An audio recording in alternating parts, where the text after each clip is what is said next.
Hello नमस्कार दोस्तों। राजस्थान कर्मचारी चयन बोर्ड की तरफ से हाल ही की बिग ब्रेकिंग न्यूज़ है कि प्रयोगशाला सहायक की सीधी भर्ती जो 2022 की जारी होने वाली थी उसको जारी कर दिया गया है दोस्तों। लैब असिस्टेंट की वैकेंसी आ चुकी है और दोस्तों पोस्टें भी बहुत अच्छी है। 1012 पोस्टें हैं। पहले बता रहे थे कि 400 पोस्टों पे होगी, उसके बाद में बता रहे कि कॉलेज के साथ में अटैच करके 800 पोस्टों पे होगी।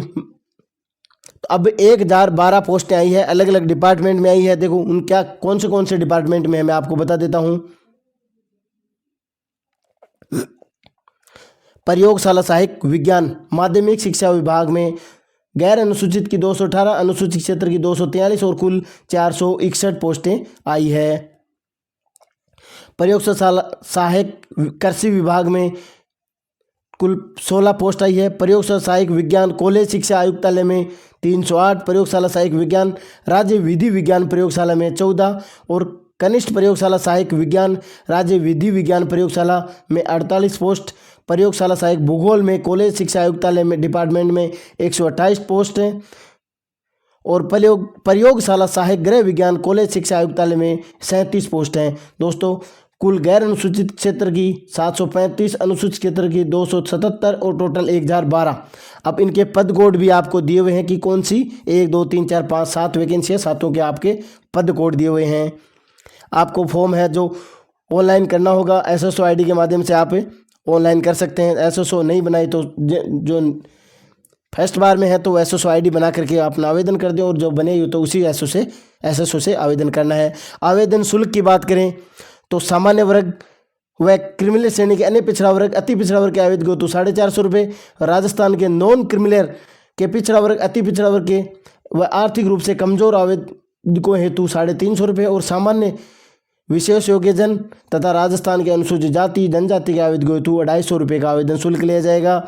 और जिन परिवार की वार्षिक आय 2.5 लाख रुपए से कम है वो अनुसूचित जाति जनजाति के समान 250 रुपये शुल्क देकर ऑनलाइन फॉर्म भर सकते हैं। लेकिन उनको लिए ध्यान रखना है कि वार्षिक आय 2.5 लाख रुपए से कम का सर्टिफिकेट आपको बनवाना पड़ेगा। प्रवेश पत्र के बारे में आपको सूचित कर दिया जाएगा उस समय। आरक्षण जो हर भर्तियों में होता है उस हिसाब से है ही। भूतपूर्व सैनिक का 12.5 है, उत्कृष्ट खिलाड़ी का 2% है, दिव्यांग के लिए 4% का है। अब वेतनमान की देखो इम्पोर्टेंट है क्योंकि भाई वेतनमान के लिए अपन काम करने के इच्छुक हैं भाई। प्रयोगशाला सहायक का वेतनमान पे मैट्रिक्स लेवल 8 निर्धारित किया गया है। कनिष्ठ प्रयोगशाला सहायक का वेतनमान पे मैट्रिक्स लेवल 5 निर्धारित किया गया है। प्रोफेशन में जो दे होगा सरकार के नियमानुसार होगा। बाद में आप बात करते हैं पात्रता और शैक्षिक योग्यता। शैक्षिक योग्यता में माध्यमिक शिक्षा विभाग के प्रयोगशाला पद कोड 1 के लिए माध्यमिक शिक्षा डिपार्टमेंट में हैं उनके लिए देखो वैकल्पिक विषयों के साथ निम्नलिखित विषयों में से कम 3 विषयों के साथ सीनियर सेकेंडरी है वो 3 विषयों के साथ सूक्ष्म विज्ञान, जैव प्रौद्योगिकी, जैव रसायन विज्ञान, भौतिक विज्ञान, रसायन विज्ञान, जीव विज्ञान और गणित, इनमें से सीनियर सेकेंडरी 3 विषयों के साथ में होनी चाहिए। पद कोड है 2 से 5 मान्यता प्राप्त विश्वविद्यालय से सीनियर सेकेंडरी या इसके समतुल्य विज्ञान विषय के साथ में। इसमें विज्ञान विषय होना चाहिए। इनमें से कोई 3 विषय आपके पास होने चाहिए 2 से 5 तक के लिए। पद कोड है जो 6 के लिए देखो भूगोल डिपार्टमेंट में किसी भी मान्यता प्राप्त विश्वविद्यालय से सीनियर सेकेंडरी या इसके समतुल्य भूगोल विषय के साथ में होना चाहिए।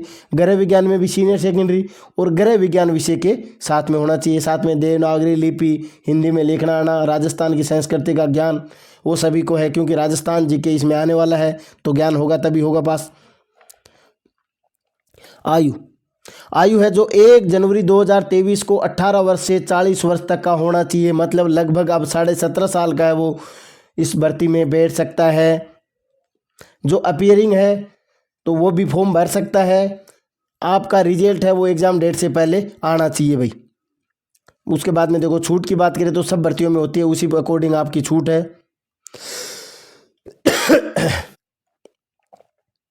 आगे देखो पेंशन है जो ओपीएस लागू होगी, आदेश अभी आए नहीं होगी। इसमें अंशदायी लिखा हुआ है क्योंकि अभी आदेश नहीं हुए तो अभी अंशदायी चल रही है उसी अकॉर्डिंग। इम्पोर्टेंट न्यूज़ है कि आपके फॉर्म कब से स्टार्ट होने वाले हैं। 25 मार्च 2022 से 23 अप्रैल 2022 को रात्रि 12 बजे तक, 24 अप्रैल को रात्रि 12 बजे तक है, या 24 बजे मान सकते हैं आप। उसके बाद में लिंक निष्क्रिय हो जाएगा। दूसरी इंपॉर्टेंट न्यूज़ है कि परीक्षा कब होगी, 28 और 29 जून। पहले आपकी एग्ज़ाम 4 जून को कैलेंडर जारी किया था, उसमें 4 जून बताया था।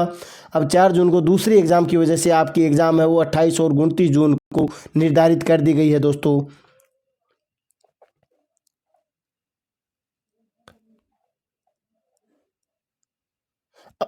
दूसरी इंपॉर्टेंट एक देखो, ऑनलाइन आवेदन किसी का गलत हो जाता है तो उसमें संशोधन के लिए लास्ट डेट के बाद में 7 दिन का समय दिया जाएगा। निर्धारित शुल्क 300 रुपये लेकर के आप उसमें संशोधन करवा सकते हैं। लेकिन एक बात और है, संशोधन में अभ्यर्थी के नाम, पिता के नाम, माता के नाम, पद नाम में संशोधन नहीं किया जा सकेगा, बाकी में संशोधन हो सकता है। नाम, पिता का नाम, माता का नाम और पद नाम में संशोधन नहीं होगा, ये ध्यान रखने की बात है। अब देखो, प्रमाण पत्रों का सत्यापन।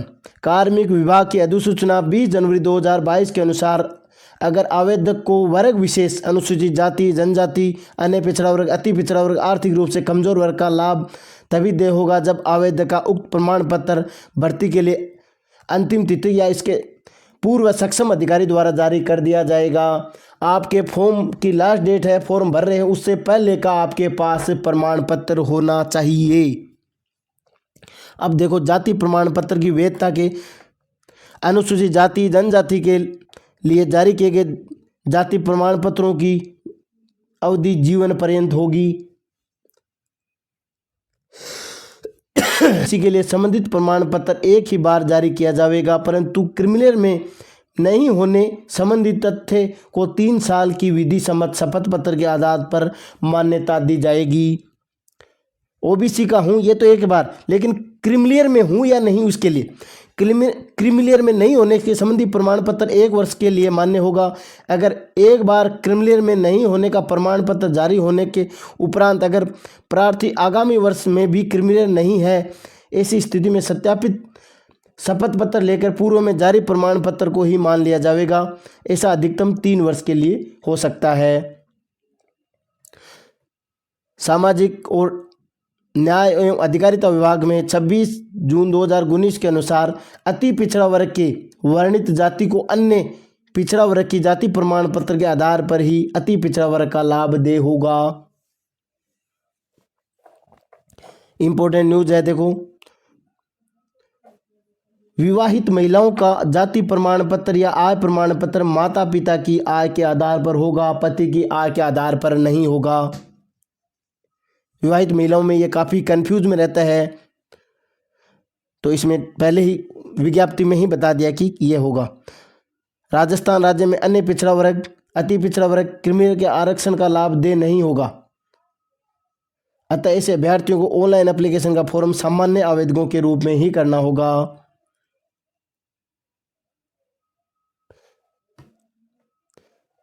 बोर्ड की साइट पर वेबसाइट पर डाल दिया जाएगा आपका सिलेबस और पाठ्यक्रम की स्कीम, या फिर आपको हमारे चैनल को सब्सक्राइब कर लीजिएगा, वहाँ से भी आपको डालते ही आपको नोटिफिकेशन आपके पास आ जाएगा। धन्यवाद दोस्तों, वीडियो अच्छा लगा तो ज़्यादा से ज़्यादा शेयर करें तथा चैनल को सब्सक्राइब करें।